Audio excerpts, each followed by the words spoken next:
I removed my wedding ring the same evening I entered another man's bed, my husband's adversary. This wasn't a man of desire, but vengeance. It was passion and retribution rolled into one. I never intended to feel anything, until he caressed the part of me that Dean had shattered years ago. My purpose for attending Sydney's beachfront fundraiser was mere visibility, to make Dean anxious. However, when Sydney drew near, locked eyes with me and whispered, "He never deserved you," I kissed him. It wasn't driven by desire or anger, but a realization that I was not only hurting Dean, but also awakening myself. And what transpired next? Everything changed. To this day, I ponder if I fell for the adversary or found someone who truly saw me. Before delving further into this complex tale of betrayal, remorse, and unforeseen truths, I'd like to express gratitude to everyone who has subscribed to this channel. If you are a newcomer or returning viewer yet to click that subscribe button, please do so. Your comments and thoughts are what drives these authentic narratives forward. Feel free to express yourself without reservations. I read every comment diligently. Now let's proceed. My name is Hazel. I reside in Maui, Hawaii. From an outsider's perspective, my marriage to Dean, a renowned resort manager for his ambition, charm, and pristine teeth, appeared idyllic. However, within the confines of our home, it felt icy. Dean was habitually working late, always fatigued, preoccupied. Whenever I raised concerns, he would respond with, "I'm doing this for us." Yet it never resonated as us. Instead, it seemed like I provided a mere soundtrack to his life, sufficient background noise to keep him from feeling lonely, but rarely the main act.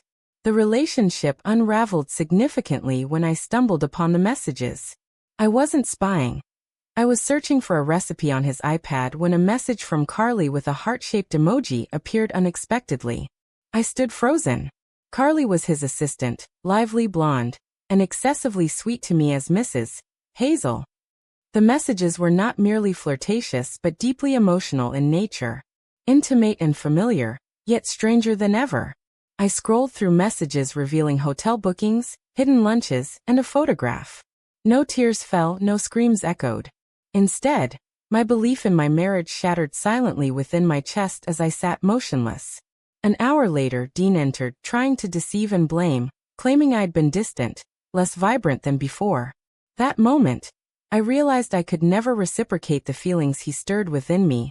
But perhaps Sydney Monroe could. Sydney, a rival executive in the hotel industry, was Dean's professional adversary. Whereas Dean was polished and controlled, Sydney was sharp and unpredictable. He once referred to Dean as a mere LinkedIn profile. I found his comment intriguing. Our paths crossed at a charity event just 2 weeks following my discovery of the texts. Alone and wearing a red dress I hadn't donned since before marriage, I encountered Sydney at the open bar. He grinned, angled his glass towards me, and asked, "Did Dean finally grasp that his wife is what makes him fascinating?" I chuckled, yet it stuck in my throat.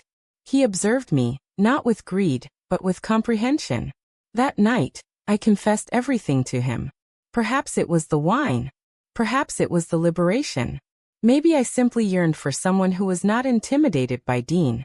He paid attention, no interruptions, no judgments.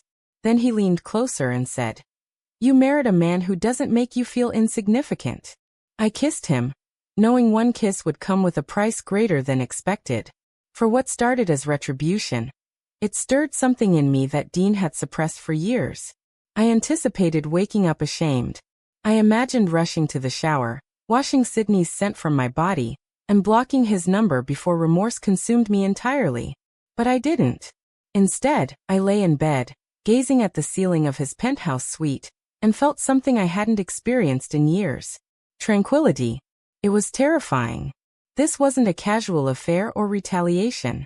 Sydney saw past that, recognizing me as more than a wife, more than an obligation, more than someone to control or impress. The truth I avoided acknowledging was this: I missed being truly seen. Upon my return home, Dean seemed different.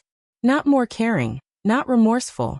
Instead, he was watchful, questioning me. "Where were you last night? Why did you wear that dress? Who were you speaking to at the bar?" I responded calmly, though I knew he was scrutinizing me. He watched like a predator observing a weakened prey, sensing the change. Subsequently, I started meeting Sydney in secluded spots. A coffee shop in a bookstore on the north side. The marina at twilight. Sometimes even his car. We didn't always step over boundaries. Sometimes we simply conversed, sat silently. And every time, Sydney chipped away another layer of me. He questioned my aspirations. I confessed that I had given up painting when Dean deemed it a waste of time. I wish someday you'd stop living as someone else's reflection. I remained silent, fearful that words might spark tears. Sydney didn't pressure, never told me to leave Dean, never hurried me. He allowed me to be loud, quiet, confused, shattered. This made it tougher to inhale. For how could one deceive someone genuinely concerned with truth? Dean worsened. He returned home late, instigated petty disputes, and on one particular morning, I prepared pancakes only for him to accuse me of trying too hard, as if I had committed a crime.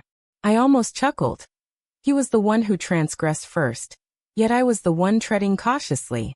Then there was a day that shook everything. Sydney and I had planned to meet at our agreed-upon peaceful cafe, a place we'd come to call our neutral ground. I had created something, my first artwork in 8 years, and I brought it to share with him. He studied it for some time before saying, "You harbor so much beauty you're unaware of." He spoke as if he believed it. In that moment, gratitude swelled within me, urging me to express thanks, to embrace him, to inquire about his solitude. Yet, the opportunity never presented itself. Instead, upon glancing upward, I saw Dean at the cafe's window, arms crossed, jaw tense, eyes devoid of puzzlement but brimming with confirmation. Inside, he didn't create a scene, he merely stared before departing. Alas, by the time I rushed outside, he was no longer in sight. Silent and reverential, Sydney stood behind me, inquiring if I required a ride home. I declined. For the first instance in a long while, I sensed an inner resolve to confront something alone. Upon reaching home, Dean was already there, seated in the gloom like a character from a late-night flick. As soon as I opened the door, he uttered, "So you and Sydney Monroe?" Unyieldingly, I admitted it. No denial, no tears, no apologies, no explanations.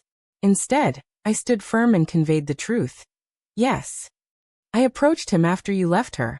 I sought his company because you left me feeling insignificant, while he brought me back to life. Dean chuckled, but it was hollow, broken, empty. That's who you've become now, a piece in my opponent's game. This stung not for its accuracy, but for revealing how little he still comprehended. I am not a pawn, I murmured. I was your wife, and you made me a specter. He banged the table in anger. So you sleep with the first man who tells you're attractive? I retorted calmly. No, I said, my voice unwavering. I slept with the first man who made me feel valued. A pause followed, and then a tempest. Dean shouted, accursed, accused me of destroying his name, his enterprise, his good reputation. But I stood my ground, because I knew what I was finally prepared to do. That night, I gathered my belongings, not out of rage or haste, with clarity, because revenge wasn't meant to heal me, but truth could. We grew silent over the months. He gave me room, never called, never texted. He likely comprehended I was finding myself beyond the turmoil. Resumed painting, took a part-time job at an art store, shifted to a seaside apartment to hear the ocean's lullaby when restless. Inhaled, wept, reassembled. Unexpectedly, Sydney appeared at the shop one day. No flowers, but an old canvas. My initial post-encounter painting. He remarked, I never wished to be your escape. I merely wanted you to see yourself as I did. I didn't rush into his arms or make promises. Instead, I simply smiled and said, I no longer flee. Here is what I discovered. Revenge is clamorous, but recovery is tranquil. I deceived for retaliation, but found myself amidst the debris. Not due to Sydney, not because Dean lost me, but because I finally acknowledged I had been absent a long time and yearned for my own self again. Thoughts. Was Hazel incorrect in her approach? Was Sydney authentic? Ponder on how you might have acted in her situation. Share your insights below. If this tale resonated with you, give it a thumbs up. Pass it along to someone needing encouragement. And if you haven't already, consider subscribing for more heartfelt stories. Your backing is what fuels these genuine narratives. Until we meet again, stay courageous, stay truthful, and never lose sight of your identity.